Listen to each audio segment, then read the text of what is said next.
गाड़ी का first gear टूट गया। रास्ते में मुझे अपनी जान पर से खेलकर कच्चे पुल से होकर गुजरना पड़ा। नमस्ते दोस्तों, मेरा नाम है हेजलविक। मैं एक काल्पनिक दुनिया का ड्राइवर हूँ। दोस्तों आज सुबह मैं खाली खाली सा बैठा हुआ था क्योंकि आज मुझे कहीं ट्रिप पर नहीं जाना था। सुबह का नाश्ता करके मैं तो फिर से सोने की तैयारी में था, तभी मेरे फोन की घंटी बज जाती है। मुझे मेरी गाड़ी की एजेंसी से कॉल आती है कि मुझे हिमाचल प्रदेश जाकर सेब को लोड करके यहाँ लाना है, क्योंकि हिमाचल में आजकल सेब का सीजन स्टार्ट हो चुका है। तो दोस्तों फटाफट से तैयार होकर मैं अपने घर से एजेंसी की ओर निकलता हूँ। वहाँ जाकर मुझे अपनी गाड़ी का परमिट मांगना पड़ेगा, क्योंकि बिना परमिट के आप किसी स्टेट का सामान दूसरे स्टेट में नहीं ले जा सकते हैं। कुछ दूर चलने पर मैं एजेंसी के पास पहुँच जाता हूँ। वहाँ पर गाड़ी को साइड में लगाकर मैं अंदर ऑफिस में जाता हूँ।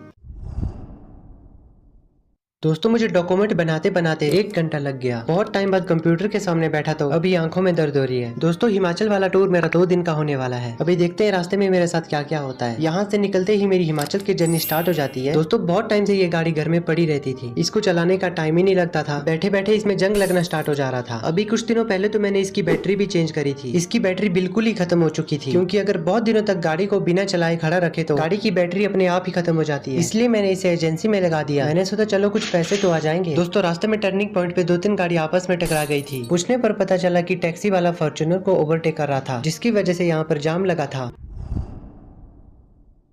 लगातार 150 किलोमीटर चलने के बाद मैं पहाड़ों की चढ़ाई पर पहुंच जाता हूं। दोपहर का टाइम हो चुका है और अभी मुझे भूख भी बहुत ज्यादा लग रही है। देखते हैं रास्ते में कोई ढाबा मिल जाए तो खाना खाने के लिए रुक जाऊंगा। दोस्तों बहुत देर से मैं इस बस के पीछे चल रहा हूं, अब जाके मुझे पास मिला है। पहाड़ों पे ओवरटेक करना थोड़ा सा रिस्की हो जाता है। दोस्तों रास्ते में मैं खड़ी चढ़ाई के पास पहुंच जाता हूँ। यहाँ तो मेरी खाली गाड़ी भी चढ़ी नहीं पा रही थी। दोस्तों भूख के मारे में पानी पीता जा रहा हूँ और अब तक मैंने बहुत ज्यादा पानी पी लिया है। गाड़ी को साइड में लगाकर मैं चला जाता हूँ झाड़ियों के पीछे, उसको बाहर निकालने के लिए।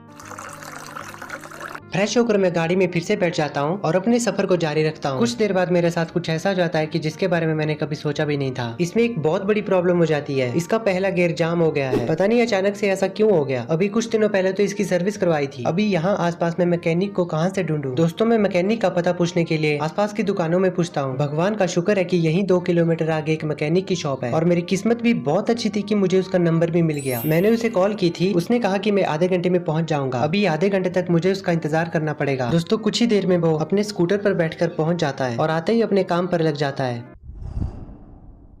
दोस्तों अपने काम को खत्म करके मैकेनिक तो वापस अपने शॉप की ओर चला गया है। गाड़ी को ठीक करते करते 1 घंटा लग गया और दोस्तों गाड़ी खराब होने की वजह से मुझे 2000 का नुकसान हुआ। अभी मेरी गाड़ी बिल्कुल ठीक हो चुकी है। और हाँ दोस्तों, मुझे यहाँ के लोगों से एक बात पता चली है। कुछ सालों पहले रात को इस एरिया में एक ट्रक वाले का एक्सीडेंट हुआ था। वो एक्सीडेंट बहुत रात को हुआ था, जिसकी वजह से वहाँ पर उसकी मदद करने के लिए कोई भी नहीं था और वो बेचारा तड़प तड़प कर मर गया। तब से लेकर माना जाता है कि वहाँ पर उसकी आत्मा भटक रही है और वही ये सब काम करती है। कभी किसी के गाड़ी का टायर पंचर हो जाता है या तो किसी की गाड़ी खराब हो जाती है, जैसा आज मेरे साथ हुआ। दोस्तों मैं वहां पर पहुंच गया हूं जहां से मुझे सेब की पेटी को लोड करना है। गाड़ी को पार्क करके मैंने उसका डाला वगैरह भी खोल दिया है ताकि बाद में टाइम वेस्ट ना हो जाए। दोस्तों फिलहाल तो मैं खाना खाने के लिए जा रहा हूं।